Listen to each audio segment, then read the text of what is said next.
Hello students, welcome to lecture 15 of Instrumental Methods of Analysis BP 701T, that is part of your unit 2, and in this lecture we are going to discuss about the applications of IR spectroscopy. Myself Krishna Kumar Verma, Assistant Professor, Ramesh Institute of Vocational and Technical Education, affiliated to Dr. APJ Abdul Kalam Technical University, Lucknow. So, IR spectroscopy, as we have already discussed till now, that it gives us the wealth of information about the structure of any compound. Particularly, precisely to be like to say, it gives us the information about the various type of bonds or the functional groups that are present in the organic compounds or any molecule. So, the first and the most important application of any IR spectroscopy technique is the structure elucidation. So, structure elucidation mainly involves the determination of a structure of any known or unknown compound with the help of this technique. So, as we already discussed that it gives us the information about the functional groups. So, how we can go to the how we can perform the identification of the functional groups from this IR spectrum, that would make the part under this structure elucidation. So, that we will discuss after some time. So, apart from the structure determination, other important application that can be used or where this IR spectroscopy can be exploited is the determination of the purity. So, purity can also be assessed with the help of a IR spectrum or IR spectroscopy. Then there is a one important application of IR spectroscopy nowadays in the research and the industries and even academics also, is the progress of any chemical reaction. So, whenever we are performing any chemical reaction, that can be tracked out or traced with the help of a IR spectroscopy. So, just to take example, suppose we are carrying out of oxidation of alcohol into the lab. So, whenever we are performing the oxidation of any alcohol, so suppose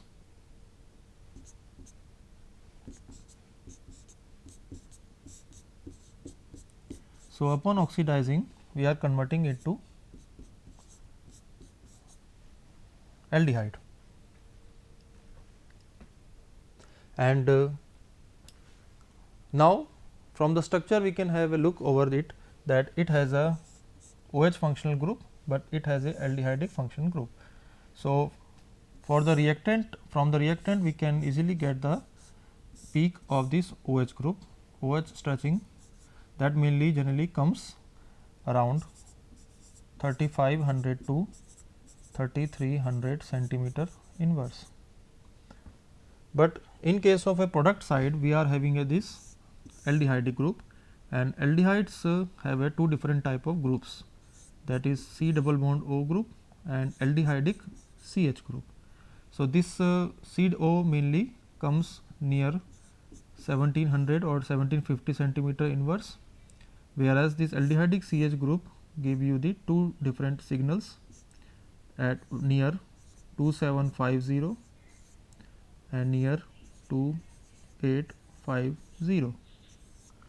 So, we can clearly see that whenever before starting up the reaction, first we take the IR spectrum of a reactant alcohol, and during the reaction course we withdraw the sample and you can easily take the IR spectrum, obtain the IR spectrum.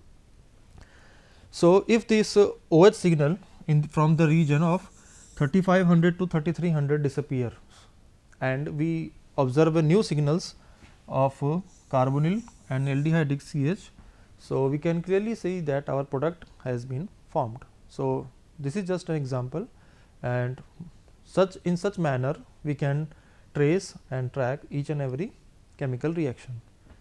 Then next is the differentiation of isomers like geometrical isomers or tautomers. So, this can also be well performed with the help of a IR spectrum or IR spectroscopy. So, to take an example, we are taking an example of a keto and enol isomeric form.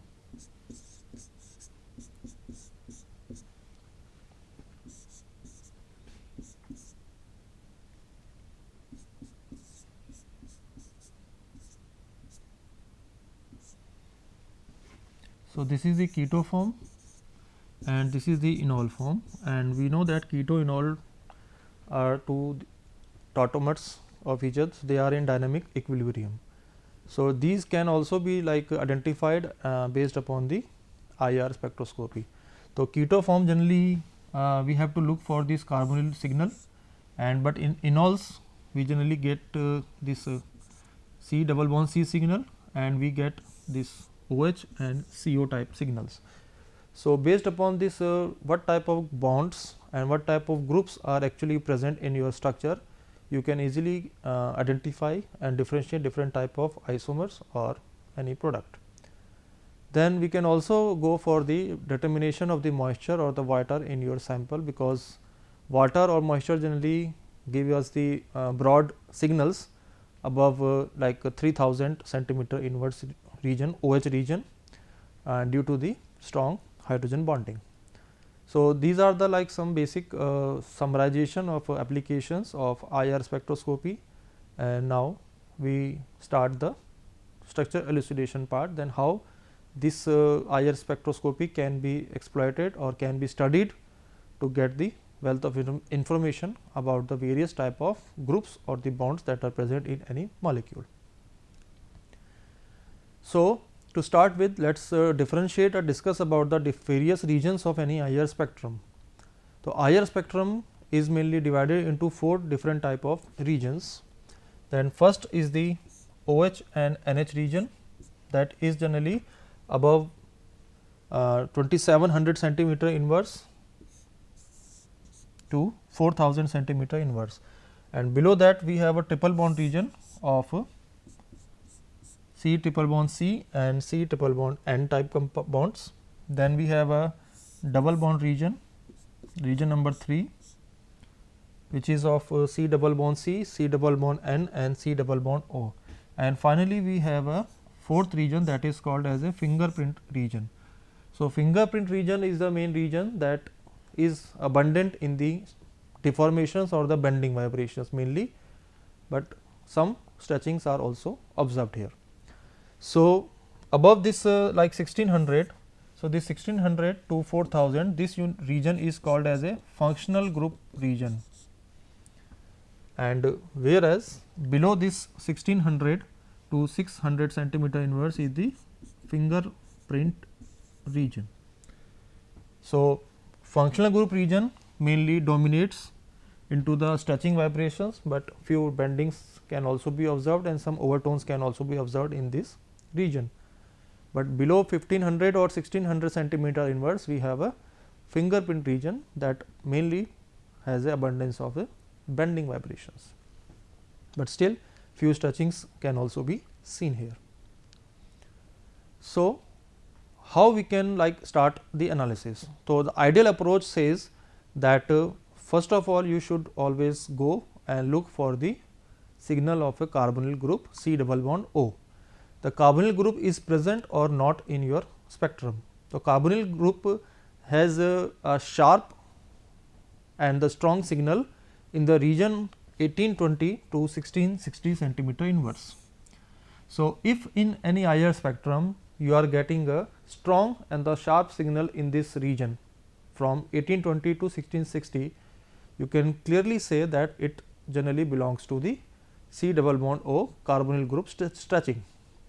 So, if in your spectrum you are getting a signal or peak of carbonyl C double bond O, then it makes your job easier.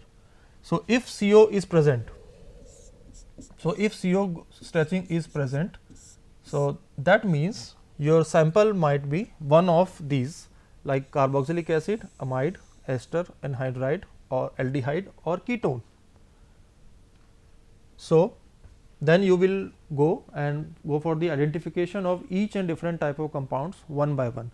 So, whenever we are studying any IR spectrum, mainly focus upon the negative observations.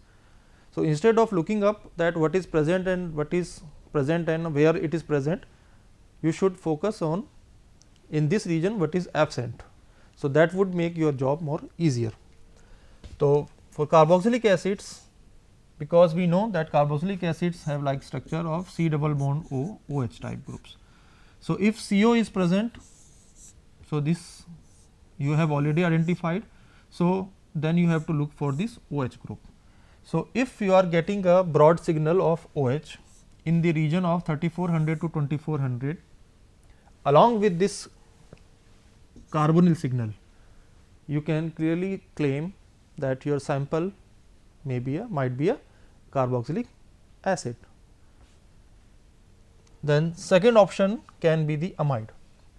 So, amides also have a carbonyl group, but they have a nitrogen attached to them like this.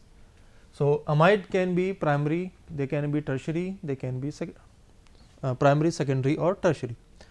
So, for these amides, if it is a primary or the secondary amide, you will look for the signal of NH. Tertiary amide generally do not give you the NH signal because they do not have any hydrogen attached to the nitrogen. So, primary amides and secondary amides will give you the NH signal, that is medium in intensity, and that would appear around 3400 centimeter inverse.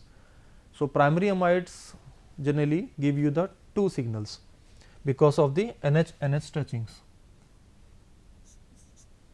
So, suppose this is the primary amide. So, this NH and this NH, these two NH couples with each other, as we discussed in the earlier class, there is a vibrational coupling that we will observe, and due to this region we will get the two NH signals in this region of 3400 nearby this value. But if you are getting a single signal in this region, that mainly corresponds to the secondary amide NH group. Now, question may come that how we can differentiate this OH signal from this NH signal, because they are almost appear at a same frequency value.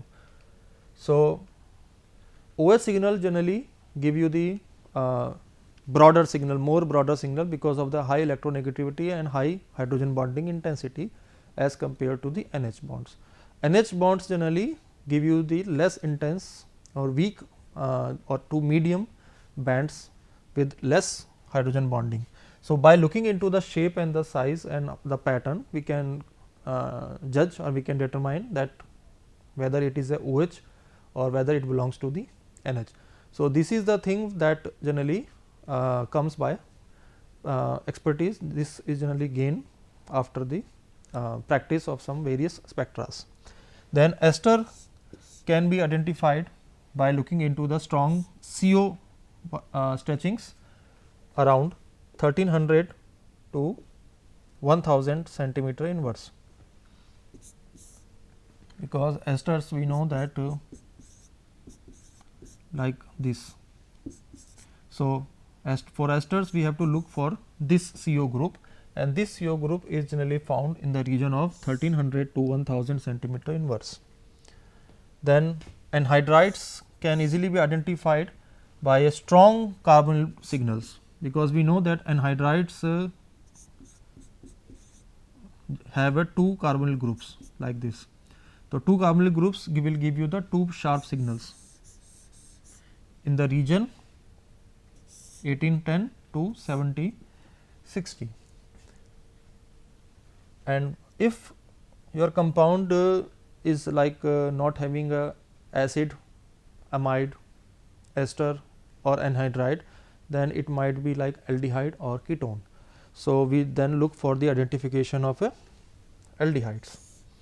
Now, aldehydes we know that aldehydes have a CH group that is to be looked for, and this CH group generally give you the two signals, two weak signals at 2850 centimeter inverse and 2750 centimeter inverse. So, along with the carbonyl group between 1800 to 1600, if you are observing two weak signals at nearby 2750 and 2850 centimeter inverse, that may indicate the presence of a aldehyde. Now, if your sample has a carbonyl group signal, but it is like not matching up with the carboxylic acid, ester, anhydride aldehyde or amide, then if all the above options becomes negative, if it is not is compiling with this carboxylic acid, amide, ester, anhydride or aldehyde, then automatically your sample conforms to be a ketone. So, ketone generally do not have any special or specific pattern. So, if all above choices becomes cancelled, automatically it confirms the presence of a ketone group in the compound or your sample. Now, this is the case when carbonyl signals was present in the region of 1800 to 1600 centimeter inverse. But what if carbonyl group or carbonyl signal is absent? So, if carbonyl group signal is absent, then your compound can be either alcohol, phenol, amine, ether or any hydrocarbon. Hydrocarbon can be saturated or it can be unsaturated. In unsaturation, it can be like alkene, it can be alkyne or it can be a aromatic compound. So, alcohols and phenols are generally identified by the OH peak or OH signal that appears from 3400 to 3300 centimeter inverse with a single CO bond between 1300 to 1000 centimeter inverse. Whereas, the amines, primary amine, secondary amine or tertiary amine, any type of amine is generally identified with the medium intensity signal around 3400. Now, here also you will see the three different type of cases like primary amine, secondary amine and tertiary amine. So, tertiary amine do not have a NH signal. So, this is like difficult to identify and only there is a CN bond that could be located. But in case of primary and the secondary amines, apart from this CN bond, we can also look for the NH signal and this NH signal would appear nearby 3400. Then the third is the ethers. Ethers can easily be like looked or identified with the CO group that is 1300 to 1000 centimeter inverse region, but it is a strong in nature. And double bonds generally appear at 1650 centimeter inverse and the aromatic rings mainly appears between 1600 to 1450 centimeter inverse region. And the CH stretchings of unsaturated or sp2 hybridized carbon generally appears just above 3000. So, CH identification also plays important role whenever we are going to distinguish between the different type of hydrocarbons. Generally, the CH group of unsaturated hydrocarbons appears above just above 3000, whereas the CH stretchings of saturated hydrocarbons generally appears just below 3000. So, 3000 is the like margin line, above it you will get a unsaturated CH and below it you will get a saturated CH signal, and based upon it you can clearly identify what type of hydrocarbon your compound could have. Triple bonds can also be identified like C triple bond N, C triple bond C and triple bond CH can also be identified by this IR spectrum. So, C triple bond C at 2250, C triple bond C triple bond N double 250 centimeter inverse, C triple bond C at 2150 and triple bond alkyne or alkyne CH generally appears near 3000 or above 3000. And finally, there is one more compound category, nitroalkanes, and nitro groups generally give you the two strong signals, one at 1600 to 1530 centimeter inverse and second below 1390 to 1300 centimeter inverse. So, nitro group has a one signal in the functional group region and second signal in the fingerprint region,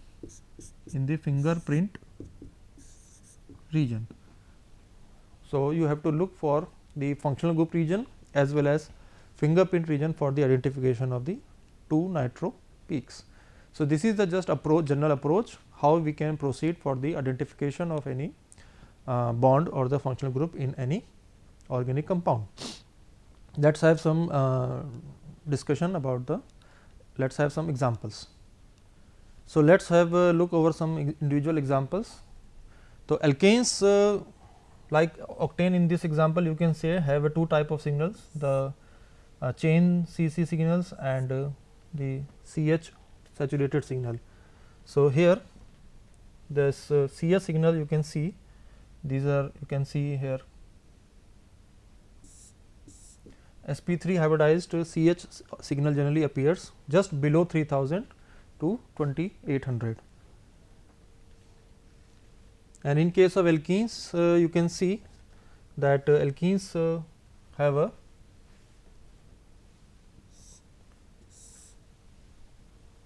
have a CH signal just above 3000, that is here.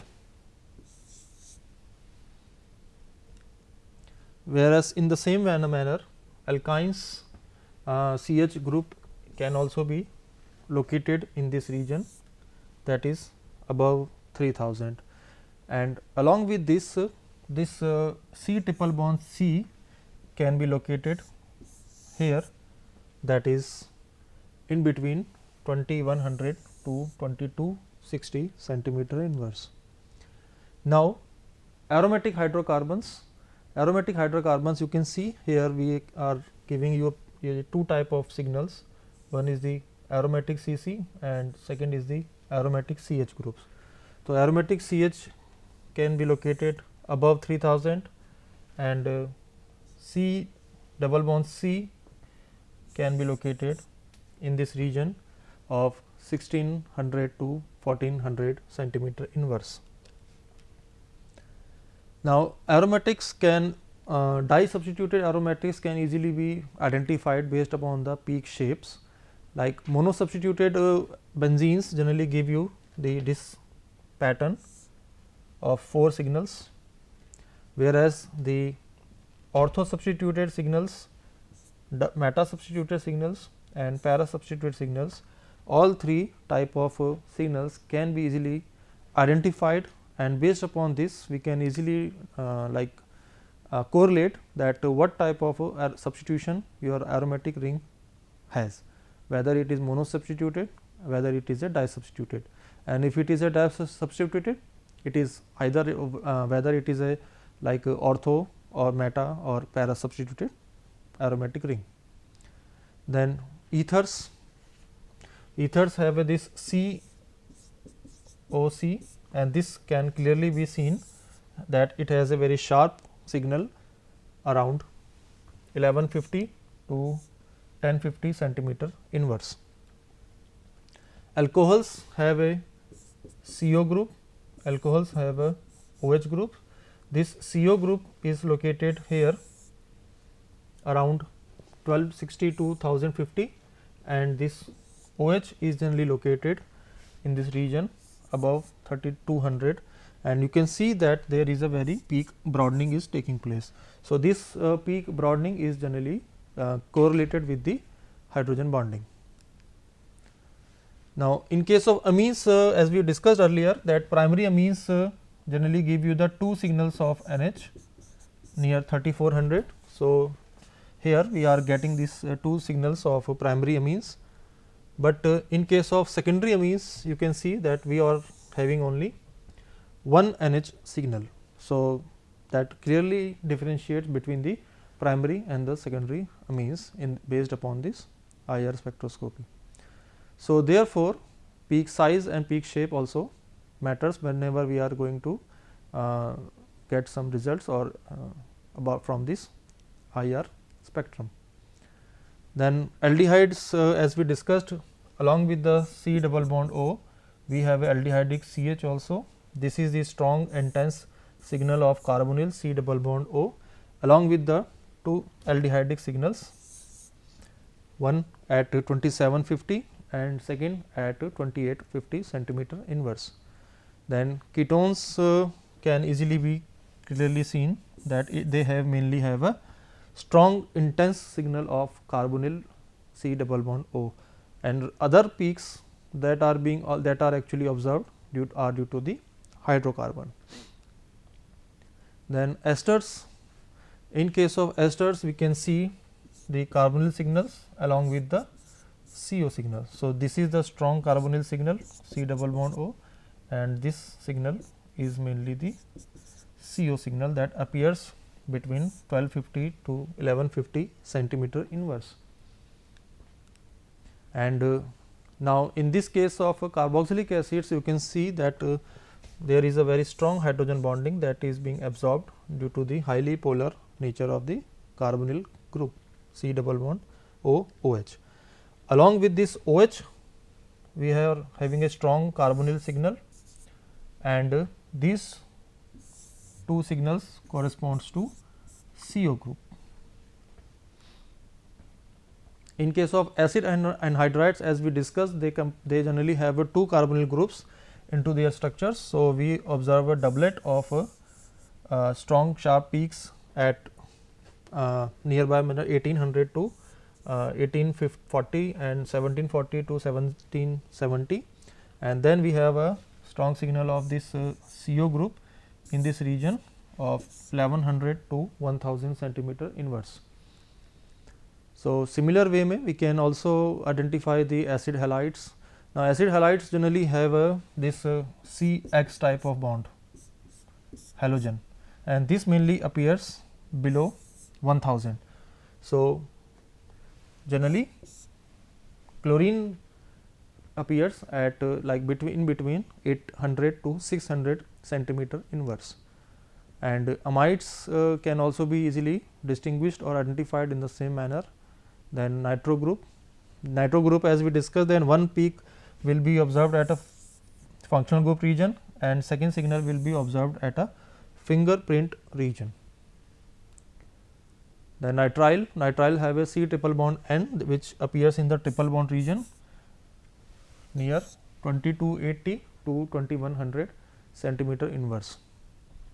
So, that was all about this structure elucidation and applications of IR spectroscopy.